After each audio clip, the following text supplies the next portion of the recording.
उज्यालो radio नेटवर्कसँगै उज्यालो online र mobile एप्लिकेशनबाट एकसाथ प्रसारण भइरहेको नेपाल दर्पणमा साथी मल्लिका थापासँगै अर्जुन पोखरेलको नमस्कार।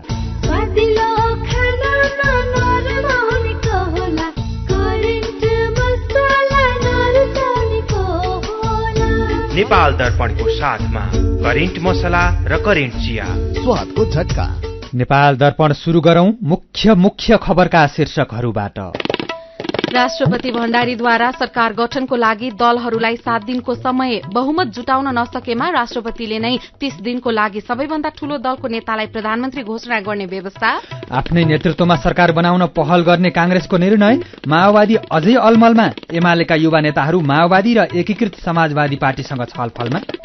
4 महिनामा विदेशमा पढ्न जाने नेपालीले 22 अर्ब 61 करोड़ रुपैयाँ खर्च गरे। विदेशी नेपाल आउँदा झण्डै 18 अर्ब रुपैयाँ आमदानी। नेपालीले विदेशमा 33 अर्ब 6 करोड़ रुपैयाँ खर्चिए। इराकमा बम र बन्दुक आक्रमणमा परेर 8 जना प्रहरीको ज्यान गयो। आईएसका लडाकुले आक्रमण गरेको शंका।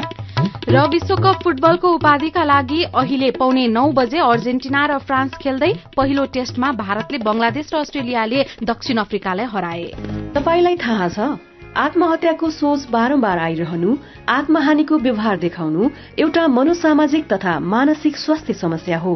यसको उपचार छ र उपचारपछि पूर्णतया निको भएर सुन्दर जीवन बिताउन सकिन्छ। तपाई वा तपाईको परिवारमा कसैलाई आत्महत्याको सोच आउने, प्रयास गर्ने जस्ता स्वास्थ्य समस्या भए 1166 मा फोन गर्नुहोस्। 1166 मा फोन गर्दा पैसा लाग्दैन। हामी तपाईलाई निशुल्क तथा गोप्य रूपमा यी सोचबाट बाहिर आउन मदत गर्दछौं। यो सेवा नमस्ते नेटवर्कबाट 24 घण्टा उपलब्ध छ। राप्ती इन्जिनियरिङ कलेज घोराही दाङको विद्यार्थी भर्ना सम्बन्धी सूचना। स्थापनाको पहिलो ब्याचमै इन्जिनियरिङ कार्यक्रमतर्फ पोखरा विश्वविद्यालय प्रथम तथा बीसीए तर्फ 5औं ब्याचमा गोल्ड मेडल प्राप्त गर्न सफल। लुम्बिनी प्रदेशकै उत्कृष्ट आईएसओ सर्टिफाइड यस कलेजमा बीई सिभिल र बीसीए कार्यक्रममा भर्ना खुलेकाले इच्छुक विद्यार्थीले तुरुन्त सम्पर्क गर्नुहोला। सम्पर्क Rapti engineering college Ghorahi Dang. Phone 082 562 601 98 578 35 990 98 578 31 684। 3 वर्षे diploma in computer engineering, pre diploma in civil, survey अमिन र इलेक्ट्रिकल इन्जिनियरिङमा केही सिट खाली रहेकाले अध्ययन गर्न इच्छुक विद्यार्थीले छिटो सम्पर्क गर्नुहोला। खुसी कसरी खुसी हुन्छ जब बने छैन कोही। आफ्नो भन्दैमा आफ्नो हुन सम्पर्कमा बस्या खै। सम्पर्कका लागि बलियो आधार नेपाल टेलिकम हो राष्ट्रकै सञ्चार। सम्पर्कको आधार राष्ट्रको सञ्चार। नेपाल टेलिकम राष्ट्रको सञ्चार। नेपाल टेलिकम राष्ट्रको सञ्चार।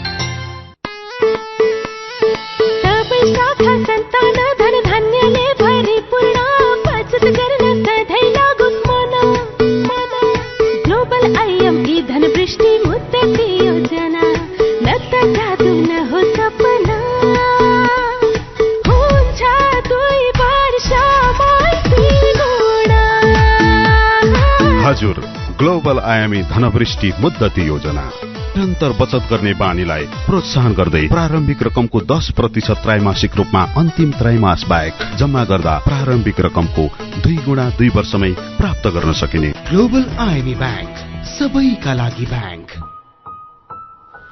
नेपाल दर्पणमा अब खबरको सिलसिला। राष्ट्रपति विद्यादेवी भण्डारीले सरकार गठनको लागि आह्वान गर्नुभएको छ। राष्ट्रपति कार्यालयले आज विज्ञप्ति निकालेर नेपालको संविधानको धारा 76 को उपधारा 2 अनुसार सरकार गठन गर्न 7 दिनको समय दिनुभएको जानकारी गराएको छ। नेपालको संविधानको धारा 76 को उपधारा 2 मा प्रतिनिधि सभामा 2 वा 2 भन्दा बढी दलको समर्थनमा बहुमत जुटाउन सक्ने प्रतिनिधि सभा सदस्यले प्रधानमन्त्री दावी गर्न सक्ने व्यवस्था छ। त्यही व्यवस्था अनुसार आउँदो 10 गते आइतबार बेलुका 5 5 बजेभित्र दाबी पेश गर्न भनिएको राष्ट्रपतिको कार्यालयले निकालेको विज्ञप्तिमा उल्लेख छ। नेपालको संविधानको धारा 76 को उपधारा 1 मा प्रतिनिधि सभामा बहुमत प्राप्त संसदीय दलको नेतालाई राष्ट्रपतिले प्रधानमन्त्री नियुक्त गर्ने र उनको अध्यक्षतामा मन्त्री परिषद गठन हुने व्यवस्था छ। तर अहिलेको चुनावमा कुनै पनि दलले स्पष्ट बहुमत नल्याएकोले उपधारा 2 अनुसार राष्ट्रपतिले 2 वा 2 भन्दा बढी दलहरूको समर्थनमा बहुमत प्राप्त गर्न सक्ने प्रतिनिधि सभाको सदस्यको लागि दाबी पेश गर्न आह्वान गर्नुभएको हो। यो व्यवस्था अनुसार कुनै पनि व्यक्तिले बहुमत पुर्याएमा चुनावको परिणाम घोषणा भएको मितिले 30 दिनभित्र प्रधानमन्त्री नियुक्त हुनुपर्ने व्यवस्था छ। बहुमत पुर्याएर प्रधानमन्त्री नियुक्त नभएमा वा त्यसरी नियुक्त भएको व्यक्तिले नियुक्त भएको 30 दिनभित्र प्रतिनिधि सभाबाट विश्वासको मत प्राप्त गर्न नसकेमा प्रतिनिधि सभामा सबैभन्दा बढी सदस्यहरू भएको दलको संसदीय दलको नेतालाई राष्ट्रपतिले प्रधानमन्त्रीमा नियुक्त गर्न सक्ने संवैधानिक व्यवस्था छ। तर त्यसरी नियुक्त भएको व्यक्तिले पनि 30 दिनभित्र विश्वासको मत प्राप्त गर्नुपर्ने हुन्छ। विश्वासको मत लिन नसकेमा राष्ट्रपतिले बहुमत पुर्याउने आधार पेश गर्ने प्रतिनिधि सभाको जुनसुकै सदस्यलाई प्रधानमन्त्रीको दाबी पेश गर्ने अवसर दिन सक्ने अवस्था छ। यस्तो व्यक्तिले पनि 30 दिनभित्र विश्वासको मत प्राप्त गर्नुपर्छ। त्यसरी नियुक्त भएको व्यक्तिले पनि विश्वासको मत प्राप्त गर्न नसकेको वा प्रधानमन्त्री नियुक्त हुन नसकेको अवस्थामा प्रधानमन्त्रीको सिफारिसमा राष्ट्रपतिले प्रतिनिधि सभाको विघटन गरी 6 महिनाभित्र अर्को प्रतिनिधि सभा चुनाव सम्पन्न हुने गरी मिति तोक्ने व्यवस्था संविधानमा रहेको छ। 275 सदस्यीय प्रतिनिधि सभामा सरकार गठनको लागि 138 जना सांसदको आवश्यकता पर्छ। यसैबीच नेपाली कांग्रेसले आफ्नो नेतृत्वमा सरकार गठनका लागि गठबन्धन र अरू दलहरूसँग संवाद थाल्ने निर्णय गरेको छ। आज पार्टी केन्द्रीय कार्यालय सानेपामा बसेको केन्द्रीय कार्य सम्पादन समिति बैठकमा गठबन्धन र अरू दलहरूसँग कांग्रेस नेतृत्वमा सरकार बनाउन संवाद शुरू गर्ने निर्णय भएको प्रवक्ता प्रकाश शरण महतले जानकारी दिनुभयो। ठूलो दलले सरकारको नेतृत्वमा दावी गर्नु स्वाभाविक भएको उहाँको भनाइ छ। प्रवक्ता महतले प्रधानमन्त्रीमा माओवादी अध्यक्ष प्रचण्डको दावी स्वाभाविक भए पनि गठबन्धनमा छलफल गरेर टुङ्गो लगाइने पनि बताउनुभयो। यस्तै बैठकले संसदीय दलको नेता छान्न सहमहामन्त्री भीष्मराज आङदेम्बेको संयोजकत्वमा 3 सदस्यीय निर्वाचन समिति गठन गरेको छ। समिति सदस्यमा केन्द्रीय सदस्यहरू पुष्पा भूषाल र प्रकाश रसाइली रहनु भएको प्रवक्ता महतले जानकारी दिनुभयो। उहाँले आउँदो बुधबारभित्र नेपाली कांग्रेस संसदीय दलको नेताको चुनाव भइसक्ने बताउनुभयो। यसैबीच नेकपा एमाले पनि सरकार गठनको लागि पहल शुरू गरेको छ। एमाले र माओवादीका दोस्रो तहका नेताहरू दुईवटा पार्टीलाई मिलाउन सक्रिय भएका छन्। एमालेका पोलिट ब्यूरो सदस्य तथा युवा इन्चार्ज महेश बस्नेतले माओवादी केन्द्रका अध्यक्ष पुष्पकमल दाहाल प्रचण्ड र नेकपा एकीकृत समाजवादी पार्टीका अध्यक्ष माधव कुमार नेपाललाई भेटेर वामपन्थी दलहरू मिलेर सरकार गठन गर्न अनुरोध गर्नुभएको छ। अध्यक्ष केपी शर्मा ओली निकट नेता बस्नेतले नेतृत्वकै अनुमतिमा प्रचण्ड र माधव कुमार नेपाललाई भेट गरेको एमाले स्रोतको दावी छ। बस्नेतले शीर्ष नेताहरूलाई भेटेपछि माओवादी केन्द्रका महासचिव देव गुरुङले पनि एमाले अध्यक्ष केपी शर्मा ओलीलाई भेट्नु भएको छ। यस्तै नेकपा माओवादी केन्द्र भने सरकार गठनको विषयमा अझै अलमलमा छ। माओवादी केन्द्रका प्रवक्ता कृष्ण बहादुर महराले प्रतिनिधि सभाका निर्वाचित सांसदहरूको शपथ भएपछि मात्रै प्रधानमन्त्रीको बारेमा छलफल हुने बताउनु भएको छ। पार्टीको पदाधिकारी बैठकपछि आज सञ्चारकर्मीलाई प्रतिक्रिया दिँदै प्रवक्ता महराले प्रतिनिधि सभाका सबै सदस्यको शपथ ग्रहणपछि मात्रै संसदीय दलको नेता चयन गरिने र त्यसपछि मात्रै प्रधानमन्त्रीको बारेमा छलफल हुने बताउनु भएको हो। प्रधानमन्त्री को बन्ने भन्ने सञ्चारकर्मीको जिज्ञासामा उहाँले त्यसबारेमा संसदीय दलको नेता चयन भएपछि मात्रै छलफल हुने बताउनुभयो। गठबन्धनको निरन्तरताका सम्बन्धमा भने उहाँले गठबन्धन रहिरहेको मात्रै जानकारी दिनुभयो। निर्वाचन आयोगले प्रतिनिधि सभाको समानुपातिक तर्फ नवनिर्वाचित सांसदलाई निर्वाचित भएको प्रमाणपत्र प्रदान गरेको छ। आयोगमा आज आयोजित कार्यक्रममा समानुपातिक निर्वाचन प्रणालीतर्फका मुख्य निर्वाचन अधिकृत एवं आयोगका सचिव गोकर्णमणि दुवाडीले निर्वाचित सांसदलाई प्रमाणपत्र वितरण गर्नुभएको हो। समानुपातिक तर्फका नवनिर्वाचित सांसदलाई प्रमुख निर्वाचन आयुक्त दिनेश कुमार थपलियाले बधाई ज्ञापन गर्नुभएको छ। प्रतिनिधि सभाको समानुपातिक तर्फ 110 सांसद निर्वाचित भएका छन्। समानुपातिक तर्फ नेकपा एमालेका 34, नेपाली कांग्रेसका 32, नेकपा माओवादी केन्द्रका 14, राष्ट्रिय प्रजातन्त्र पार्टीका 13, राष्ट्रिय स्वतन्त्र पार्टीका 13, राष्ट्रिय प्रजातन्त्र पार्टीका 7 तथा जनता समाजवादी पार्टी नेपाल र जनमत पार्टीका 5-5 जना निर्वाचित भएका छन्। मेरो पनि भन्नु छ। राष्ट्रपतिले प्रधानमन्त्री पद दावी गर्न आह्वान गर्नुभएको र बहुमत पुर्याउन दलहरूले प्रयास गरिरहेका खबरहरू उज्यालोमा पढेर तपाईले नै व्यक्त गर्नुभएका विचार, प्रतिक्रिया र सुझावलाई आजको मेरो पनि भन्नु छमा समेटेका छौं। विजेन्द्र लाल जोशी लेख्नुहुन्छ, दलहरू बीच अहिले भइरहेको छलफल र दावी हेर्दा त सहमति जुट्ला र सरकार बन्ला भन्ने नै पो शंका लाग्न थाल्यो। बहुमत कसैले पनि पुर्याउन नसकेर मध्यावधि चुनाव गर्ने अवस्था चाहिँ नआओस्। सुभाष घिमिरे लेख्नुहुन्छ, टुक्रा टाक्री जोडजाड गरेर सरकार बनाउनु पर्ने खालको जनमत छ। खै बलियो पो कसरी बन्ने हो? ती टुक्रा टाक्री शक्तिमा पनि ठूलो आकांक्षा रहेको छ। ठूला ठूला आकांक्षाले समस्या पार्ला जस्तो पो छ। प्रकाश डीसी लेख्नुहुन्छ, देश विकासका बारेमा पनि सोचेर अघि बढ्नुहोला। जसको नेतृत्वमा सरकार बने पनि नागरिकका लागि खास फरक पर्दैन। नागरिकका लागि सहज सेवा र समृद्ध राष्ट्र निर्माणका लागि काम गर्ने खालको सरकार आवश्यक छ। अब एकपटक फेरि संसदमा लाज लाग्दो खेल देखिन लागेको महसुस भएको छ भन्दै महादेव त्रिपाठीले लेख्नु भएको छ कि कांग्रेस र एमाले मिल्नु पर्यो, त्यो तत्काल सम्भव देख्दिन। अरू साना साना शक्ति जोड्दा त एक त जोड्नलाई रसायन धेरै खर्च हुन्छ, जोडिएपछि पनि धेरै टिक्नेमा शंका नै रहन्छ। बेला बेलामा मसला थपिरहनुपर्छ। अनि फटाफट सरकार गठन गरेर चुनावका प्रतिबद्धता पूरा गर्न लागि पर्नुस् भन्दै धीरकुमार शाह लेख्नुहुन्छ, अब काम गर्न ढिला नगरौं। धेरै विवाद नगरी लामो समय टिक्ने खालको गठबन्धन गर्नुस्। कसले धेरै खान पाउने भन्दा पनि कसले राम्रो गर्ने भन्नेमा प्रतिस्पर्धा गर्नुस्। नागरिकको हित यसैमा छ। विचारको लागि तपाईलाई धन्यवाद। मेरो पनि भन्नु छ। मेरो पनि भन्नु छ प्रस्तुत गर्दै हुनुहुन्थ्यो साथी भोजेन्द्र बस्नेत। फेरि पनि एउटा संसदकै खबर। संसद सचिवालयले सांसदहरूको हाजिरी गर्नको लागि विद्युतीय हाजिरी यन्त्र जडान गर्ने भएको छ। सांसदहरू हाजिरी गर्न साथ बैठक छाडेर हिड्ने समस्या बढ्दै गएकोले उपस्थित हुँदा र बाहिर निस्कँदा पनि हाजिरी गर्ने गरी विद्युतीय हाजिरी व्यवस्थापन गर्न लागि संसद सचिवालयले जनाएको छ। सदन र संसदीय समितिमा सांसदहरूको उपस्थिति कम हुँदै गएपछि सांसदको उपस्थितिको अभिलेख राख्नु, हातको औंला वा मुखाकृत वा हस्ताक्षरबाट हाजिरी जनाउन को लागि गृह कार्य भइरहेको संसद सचिवालयका प्रवक्ता डाक्टर रोजनाथ पाण्डेले बताउनुभयो। पछिल्लो समय सांसदहरू उपस्थित जनाएर बैठक भेलामा सहभागी नभई अन्यत्र जाने गरेको भन्दै आलोचना भइरहेको छ। सदन र संसदीय समितिको बैठकमा जनप्रतिनिधिको आवश्यक न्यूनतम संख्या नपुगेर बैठक स्थगन भएका खबर पटक पटक सार्वजनिक भइरहेका छन्। सीधा कुरा प्रष्ट विचार, यो हो उज्यालो रेडियो नेटवर्क। नेपाल दर्पणमा कुराकानीसँगै खबरको सिलसिला बाँकी नै छ, सुन्दै गर्नुहोला। एचआईभी का बारेमा खुलेर कुरा गरौं। सँगै बस्दा, खाँदा, पढ्दा र सँगै खेल्दा कुनै कीरा वा लामखुट्टेले टोक्दा एचआईभी सर्दैन। हात मिलाउँदा, अंकमाल गर्दा तथा चुम्बन गर्दा, एउटै चर्पी प्रयोग गर्दा र अरूको लुगा लगाउँदा एचआईभी सर्दैन। समयमै उपचार गरेमा एचआईभी संक्रमित पनि स्वस्थ व्यक्ति सरह बाँच्न सक्छन्। त्यसैले नियमित औषधिको सेवन गरौं र स्वस्थ जीवन बाँचौं। एचआईभी को औषधि एआरभी हरेक सरकारी अस्पतालमा निशुल्क पाइन्छ। एचआईभी संक्रमितहरू अरू भन्दा भिन्न होइनन् भन्ने कुरा बुझौं र समान व्यवहार गरौं। एचआईभी संक्रमितहरूमाथि हुने भेदभावको अन्त्य गरौं। Nepal youth foundation, Bara plus, Lumbini plus र मकवानपुर महिला समूह। वैदेशिक रोजगार न्याय सम्बन्धी जानकारी। वैदेशिक रोजगारमा जाने व्यक्ति ठगिएमा वा शोषणमा परेमा वैदेशिक रोजगार विभागमा वा आफ्नो जिल्लाको जिल्ला प्रशासन कार्यालयमा निवेदन दिनुपर्दछ।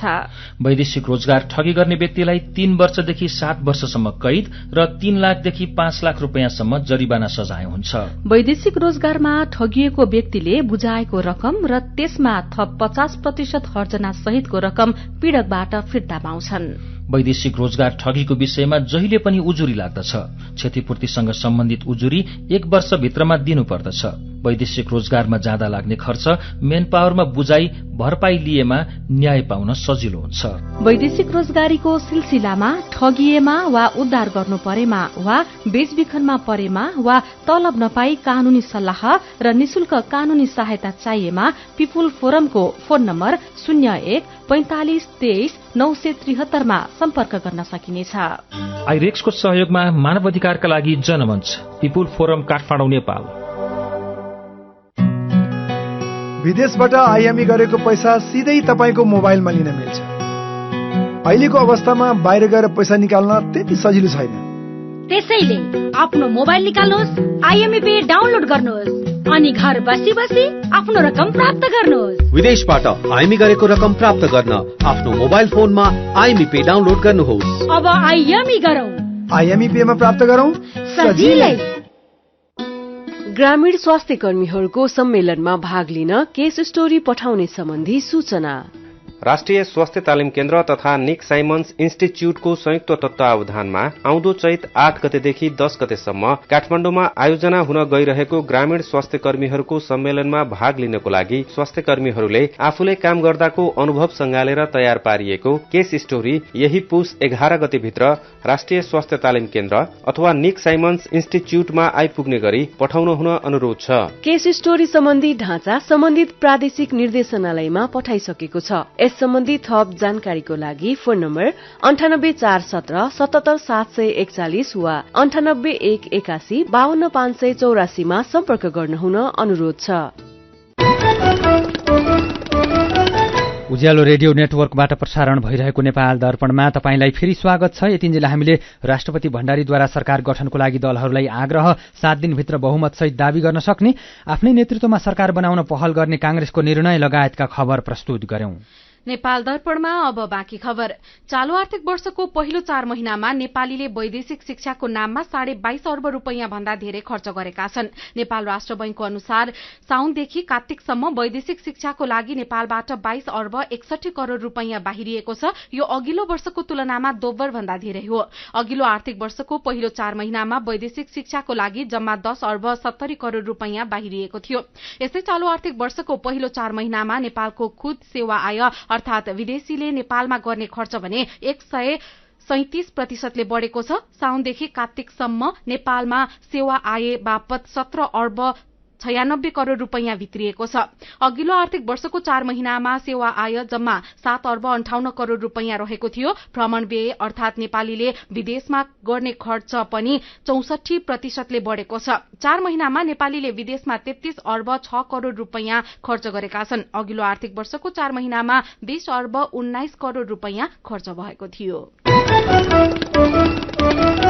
सप्तरीको कञ्चनरूप नगरपालिकामा उपचार अभावमा 5 जना दलित समुदायका व्यक्तिको मृत्यु भएको विषयमा मधेसी आयोगले अनुगमन टोली पठाउनु भएको छ। कञ्चनरूपमा पछिल्लो 2 हप्तामा उपचार अभावमा अति विपन्न दलित समुदायका 5 जना युवाको मृत्यु भएको विषयमा गम्भीर ध्यानाकर्षण भएको भन्दै आयोगले अनुगमन गर्ने भएको हो। तर स्वास्थ्य तथा जनसंख्या मन्त्रालयले भने 5 जनाको मृत्यु उपचार नपाएर नभई अत्याधिक जाँड रक्सी सेवनका कारण उत्पन्न समस्याले गर्दा भएको दावी गरेको छ। उपचार नपाएर कञ्चनरूप गाउँपालिकाका 5 जना व्यक्तिको ज्यान गएको भनी विभिन्न सञ्चार माध्यममा खबर प्रकाशन भएपछि स्वास्थ्य मन्त्रालयले स्थलगत निरीक्षण गर्दा उपचार नपाएर ज्यान गएको कुरा सत्य नभई जाँड रक्सी सेवन र चेतनाको कमीले भएको पाइएको दावी गरेको हो।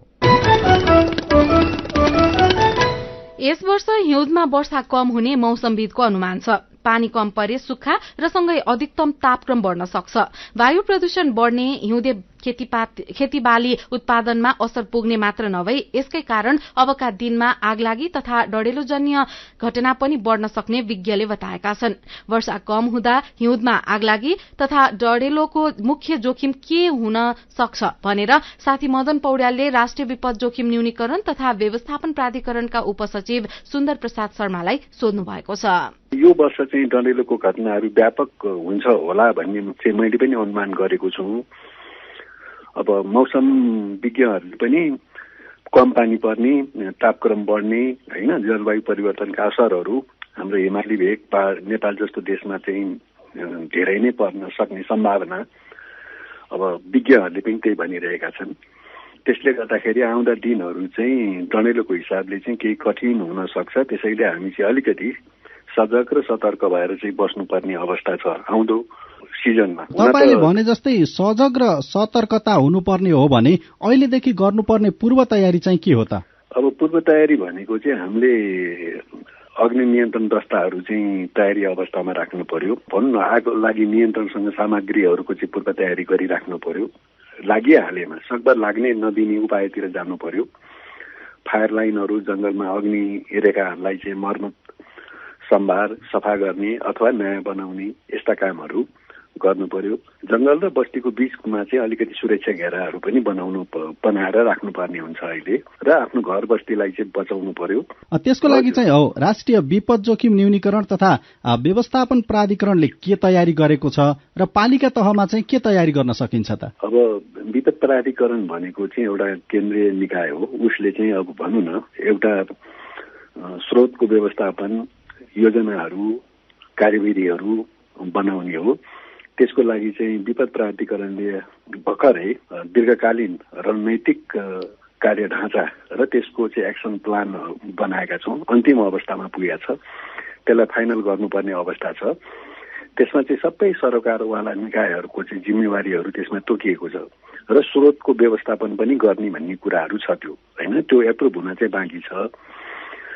मलाई लाग्छ त्यो छिटै नै अब एप्रुभ हुन्छ होला। त्यो कार्य ढाँचा स्ट्राटेजिक फ्रेमवर्क चाहिँ छिटै नै हुन्छ होला भने केही नमुनाको रूपमा चाहिँ हामीले केही अग्नि नियन्त्रण सामग्रीहरू पनि खरिद गरेर विभिन्न ठाउँमा चाहिँ पठाइरहेका छौँ। सामुदायिक वन, जिल्ला वन, डिभिजन वन कार्यालयहरू भए र हाम्रा सुरक्षा निकायहरूमा चाहिँ हामीले जहाँ जहाँ चाहिँ अलिक बढी जोखिम छ त्यस्तो ठाउँमा चाहिँ हामीले सामग्रीहरू पठाएका छौँ र पठाउँदै पनि छौँ। तर यो चाहिँ पर्याप्त छैन होइन। उहाँ हुनुहुन्थ्यो राष्ट्रिय विपद जोखिम न्यूनीकरण तथा व्यवस्थापन प्राधिकरणका उपसचिव सुन्दर प्रसाद शर्मा। नेपाल दर्पणमा खबरको सिलसिला बाँकी नै छ, सुन्दै गर्नुहोला। गाउँको उत्पादन शहरमा, रैथाने खाना घर घरमा।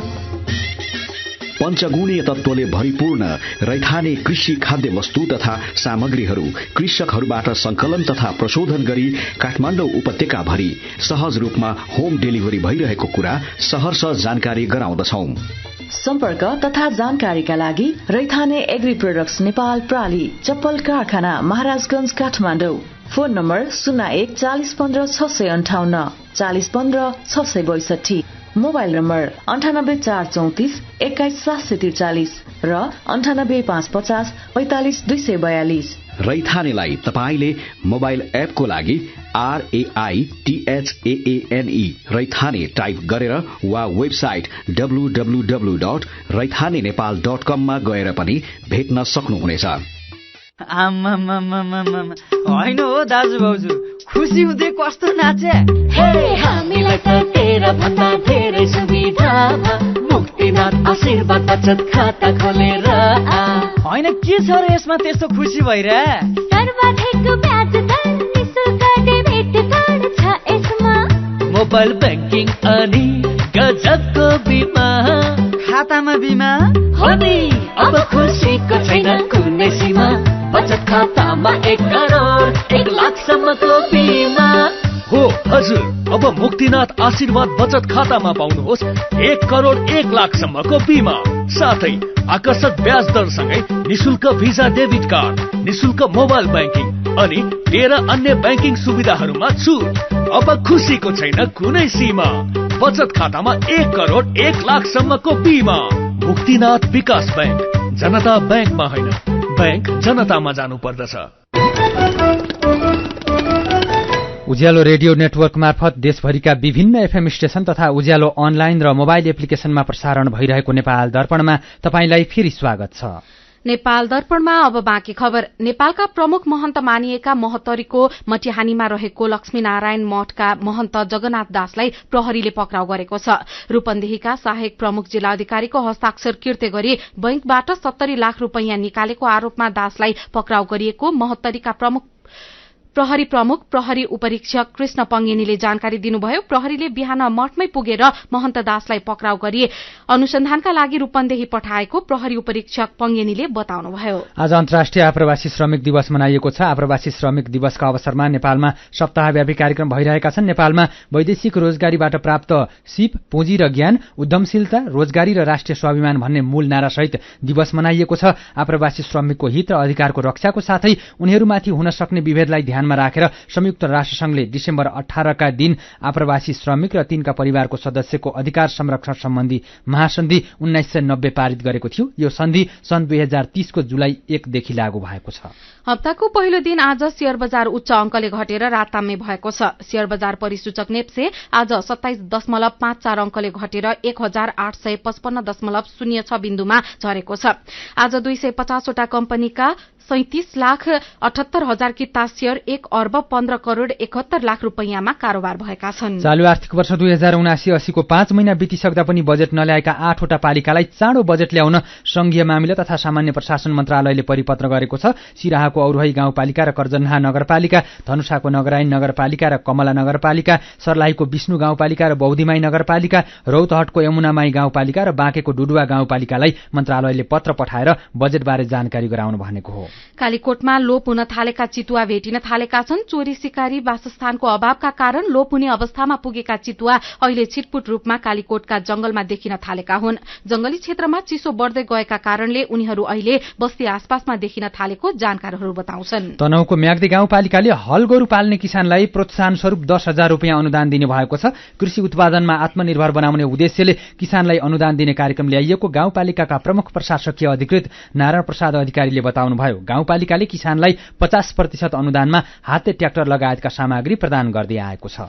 सोलुखुम्बुको सोलुदुधकुण्ड नगरपालिका वडा नम्बर 1 बाट भरुवा बन्दुक सहित 2 जना पक्राउ परेका छन्। पक्राउ पर्नेमा जिल्लाको मापेदुधको सी गाउँपालिका 2 का खगेन्द्र राई र प्रवेश राई रहेका जिल्ला प्रहरी कार्यालय सोलुखुम्बुले जनाएको छ। पछिल्लो 24 घण्टामा कसैमा पनि कोरोना भाइरसको संक्रमण पुष्टि भएको छैन। पीसीआर र एन्टिजेन गरी 179 जनाको नमूना परीक्षण गर्दा कसैमा पनि संक्रमण पुष्टि नभएको स्वास्थ्य तथा जनसंख्या मन्त्रालयले जनाएको छ। झण्डै 3 वर्षपछि कोरोना संक्रमण पुष्टि हुनेको संख्या शून्यमा झरेको हो। थप 2 जना निको भएसँगै कोरोना भाइरसका सक्रिय संक्रमितको संख्या 11 जनामा झरेको छ। नेपाल दर्पणमा अब विदेशको खबर। उत्तरी इराकमा भएको बम र बन्दुक आक्रमणमा परि कम्तीमा 8 जना प्रहरीको ज्यान गएको छ। 2 जना प्रहरी घाइते भएका छन्। राजधानी बगदादबाट झण्डै 300 किलोमिटर टाढा रहेको किर्कुक शहर नजिकै भएको आक्रमणमा 7 जना प्रहरीको ज्यान गएको बीबीसीले जनाएको छ। किर्कुकलाई तेलको धनी शहर पनि भनिन्छ। हत्याको जिम्मेवारी कुनै पनि समूहले लिएको छैन, तर इराकी अधिकारीहरूले इस्लामिक स्टेट समूहलाई दोष दिएका छन्। आज आक्रमणकारीले पहिले बम विस्फोट गराएका र त्यसपछि साना हतियारले पनि आक्रमण गरेका खबरमा उल्लेख छ। प्रहरीको जवाफी कार्यवाहीमा 1 जना आक्रमणकारीको ज्यान गएको र अरूको खोजी गरिरहेको इराकी प्रहरीले जनाएको छ। अब खेल खबर। फिफा विश्वकप फुटबल प्रतियोगिताको उपाधिको लागि आज अर्जेन्टिना र फ्रान्स खेल्दैछन्। खेल कतारको लुसेल मैदानमा अहिले 9:15 बजे शुरू हुनेछ।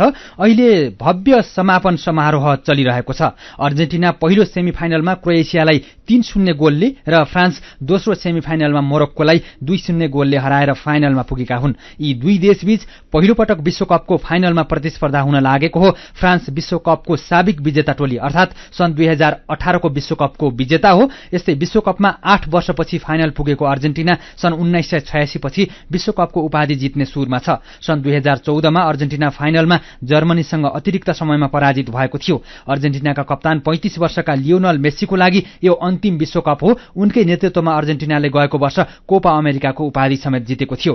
अर्जेन्टिनाले सन् 1978 र 86 मा तथा फ्रान्सले 2018 र 1998 मा विश्वकपको उपाधि जितेका थिए। फ्रान्स र अर्जेन्टिना बीच यसअघि समग्रमा 12 वटा खेल भएका छन्। यी खेलमा अर्जेन्टिना अगाडि रहेको छ। 12 वटा खेल मध्ये अर्जेन्टिनाले 6 वटा खेल जितेको छ भने फ्रान्सले 3 वटा खेल मात्रै जितेको छ। 3 वटा खेल बराबरीमा सकिएका छन्। विश्वकप अन्तर्गत यी दुई देशबीच 3 वटा खेल हुँदा अर्जेन्टिनाले 2 र फ्रान्सले 1 खेल जितेका छन्। विश्वकपको तेस्रो स्थानको लागि गैराती भएको खेलमा मोरक्कोलाई हराउँदै क्रोएसिया तेस्रो बनेको छ।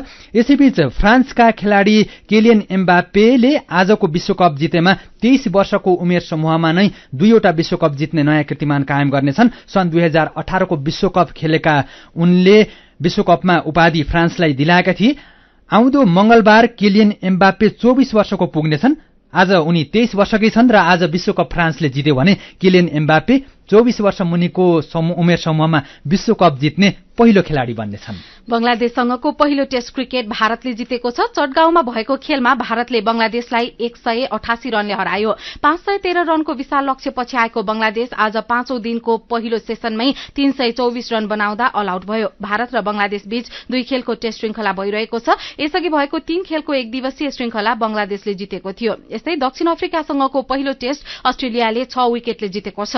ब्रिस्बेनमा दक्षिण अफ्रिकाले दिएको 34 रनको सामान्य लक्ष्य अस्ट्रेलियाले आज दोस्रो दिन 4 विकेट गुमाएर भेटायो। अस्ट्रेलिया र दक्षिण अफ्रिका बीच 3 खेलको टेस्ट श्रृंखला हुँदैछ। खेल खबरसँगै हामी नेपाल दर्पणको अन्त्यमा आइपुगेका छौं। आजका मुख्य खबरका शीर्षकहरू फेरि एकपटक। राष्ट्रपति भण्डारीद्वारा सरकार गठनको लागि दलहरूलाई 7 दिनको समय, बहुमत जुटाउन नसकेमा राष्ट्रपतिले नै 30 दिनको लागि सबैभन्दा ठूलो दलको नेतालाई प्रधानमन्त्री घोषणा गर्ने व्यवस्था। आफ्नै नेतृत्वमा सरकार बनाउन पहल गर्ने कांग्रेसको निर्णय। माओवादी अझै अलमलमा, एमालेका युवा नेताहरू माओवादी र एकीकृत समाजवादी पार्टीसँग छलफलमा। 4 महिनामा विदेशमा पढ्न जाने नेपालीले 22 अर्ब 61 करोड़ रुपैयाँ खर्च गरे। विदेशी नेपाल आउँदा झण्डै 18 अर्ब रुपैयाँ आमदानी। नेपालीले विदेशमा 33 अर्ब 6 करोड़ रुपैयाँ खर्चिए। इराकमा बम र बन्दुक आक्रमणमा परेर 8 जना प्रहरीको ज्यान गयो। आईएसका लडाकुले आक्रमण गरेको शंका। र विश्वकप फुटबलको उपाधिका लागि अहिले पौने 9 बजे अर्जेन्टिना र फ्रान्स खेल्दै। पहिलो टेस्टमा भारतले बंगलादेश र अस्ट्रेलियाले दक्षिण अफ्रिकालाई हराए। आजको नेपाल दर्पण सकिएको छ। प्राविधिक साथी संघर्ष विष्टसँगै हामी मल्लिका थापा र अर्जुन पोखरेल पनि विदा हुन्छौं। उज्यालोको मोबाइल एप्लिकेशन र उज्यालो online.com मा प्रसारण भइरहेका सामग्री भाइबरमा पनि उपलब्ध छन्। निसासिने जोखिम भएकोले बन्द कोठामा हिटर र आगो बालेर नसुतौं। नमस्कार।